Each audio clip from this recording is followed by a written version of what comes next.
Welcome to Kenton's videos. Enjoy the video. In this video, I will show how to make ramen rice paper.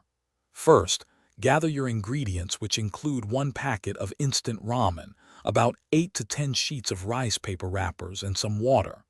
Cook your ramen noodles as directed on the package, but make sure to drain them thoroughly, reserving the seasoning packet. Next, set up a shallow dish with warm water, ready for dipping your rice paper. Now, let's assemble these delicious wraps. Take 1 rice paper wrapper and dip it into the warm water for about 10 to 15 seconds, or until it becomes soft and pliable.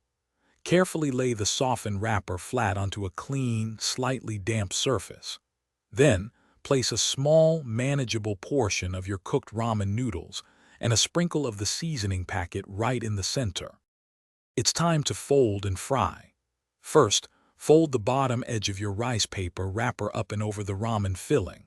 Next, fold in both the left and right sides towards the center. Now, carefully roll the wrapper tightly from the bottom upwards, creating a neat and secure roll. Finally, pan-fry these rolls in a lightly oiled pan over medium heat until they are beautifully golden brown and crispy on all sides.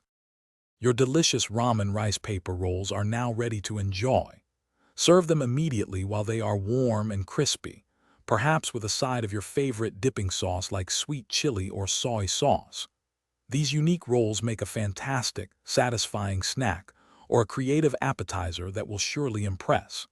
For more great tips and deals, including a link to a book that can truly change how you think about money, *The Simple Path to Wealth*, be sure to check the description below this video. Thanks for watching. Consider subscribing if we helped you.